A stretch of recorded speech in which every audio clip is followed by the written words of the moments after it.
আসসালামু আলাইকুম ওয়া রাহমাতুল্লাহি ওয়া বারাকাতুহু। আউযু বিল্লাহি মিনাশ শাইতানির রাজিম। বিসমিল্লাহির রহমানির রহিম। আলহামদুলিল্লাহ। মুহতারাম বুজুর্গ দোস্ত,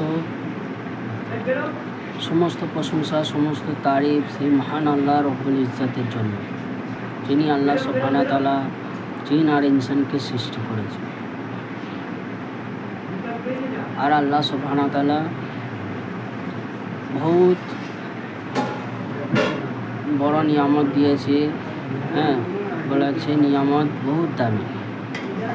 যেমন সুস্থতা একটা নিয়ামত, যেমন অসন্তুষ্ট থেকে সন্তুষ্ট একটা নিয়ামত, যেমন অসুস্থতা থেকে আল্লাহ সুস্থতা রাখার একটা নিয়ামত। প্রত্যেকটা আল্লাহ যে নিয়ামত দিয়েছে, এই নিয়ামতের উপরে আল্লাহ শুকরিয়া আদায় করলে এই নিয়ামতকে বেড়ে দেবে।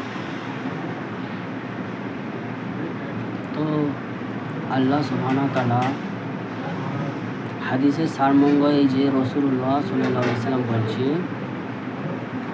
তোমরা আপন ঈমানকে তাজা করিতে থাকো। কেউ আরজ করলেন, ইয়া রাসূলুল্লাহ, আমরা আপন ঈমানকে কিভাবে তাজা করব? তিনি ইরশাদ করতে লাগলেন যে লা ইলাহা ইল্লাল্লাহকে বেশি বেশি করে বলিতে থাকো। কারণ এই কথাটা নবীজি এই কারণেই বলেছে যে লা ইলাহা ইল্লাল্লাহকে বেশি বেশি করে বলো। কারণ জবানে যে জিকির করলে যে ঈমান মজবুত হবে সেটা না। লা ইলাহা ইল্লাল্লাহর দাওয়াতকে মানুষের ঘরে ঘরে পৌঁছাতে হবে। যখন মানুষের কাছে গিয়ে বলবো লা ইলাহা ইল্লাল্লাহ, যে নেই কোনো মাবুদ একমাত্র আল্লাহ ছাড়া, মুহাম্মদ রাসূলুল্লাহ সাল্লাল্লাহু আলাইহি ওয়াসাল্লাম আল্লাহর পাঠানো রসুল, আর কারোর দ্বারাই কিছু হয়নি, যা কিছু হয় একমাত্র আল্লাহর দ্বারা। আর কোনো তরিকায় কোনো কামিয়াবি নেই, যা কিছু হয় একমাত্র হুজুর আকরাম সাল্লাল্লাহু আলাইহি ওয়াসাল্লামের তরিকায় কামিয়াবি আছে। তো যখন মানুষকে আমরা দাওয়াত দিতে থাকবো, তখন আমাদের ঈমান যে আছে দিলের ভিতরে, সেটা আমাদের বাইরে প্রকাশ হবে।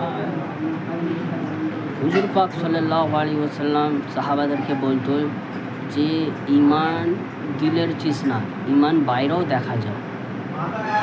ঈমান দিলের ভেতরে জিনিস না, ঈমান বাইরেও দেখা যায়। তো সাহাবারা বললেন, ইয়া রাসূলুল্লাহ, হাবিবাল্লাহ, কী করে ঈমান বাইরে দেখা যায়?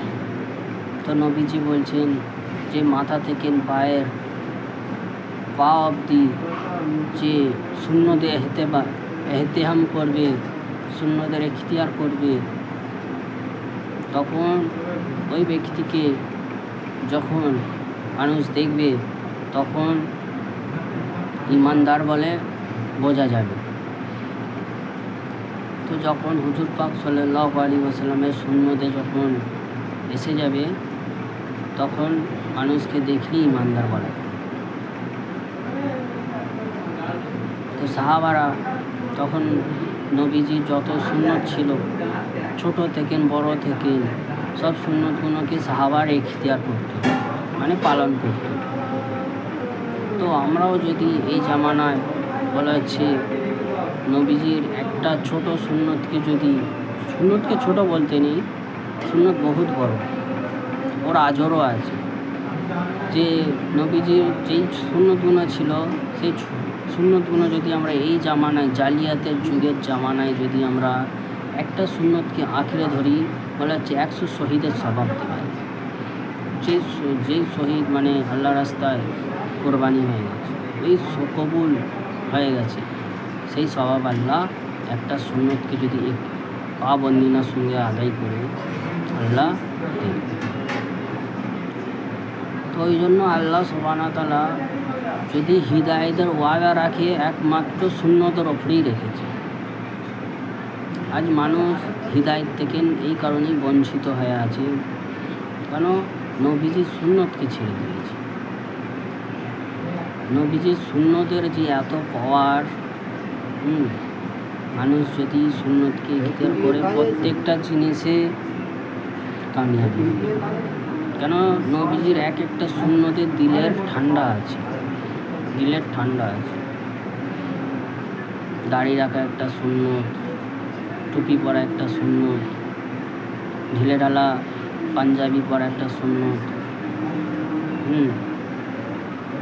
বহুত যে সুন্নতগুলো আছে, সুন্নতগুলো যদি আমরা আদায় করি, এর মধ্যে আমাদের দিলের যে ক্যাফিয়াতটা পেল্টে যাবে। এর মধ্যে আমাদের চলতে ফিরতে কোনো অসুবিধা হবে না।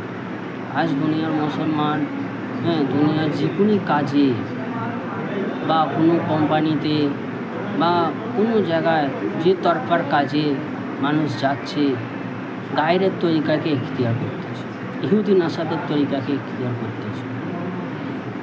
তো ওই তরিকায় কোনো কামিয়াবি নেই। সে হাজারো হলো ওই তরিকায় এখতিয়ার করেই কাজ করার পরও দিলে কিন্তু শান্তি পায় না। কেন?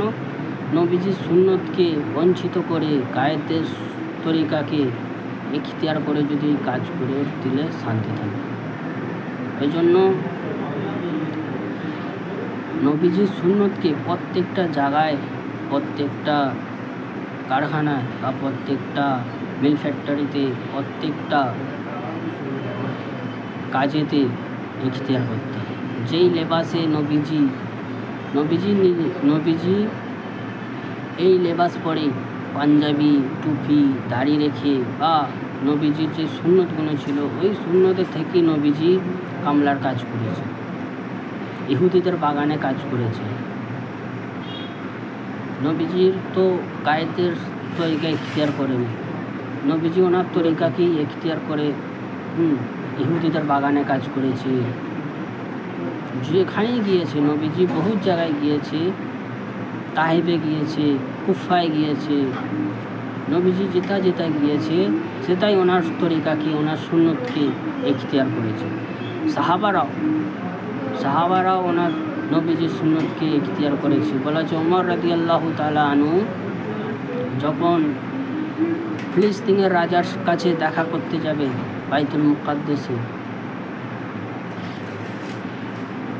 আসসালামু আলাইকুম।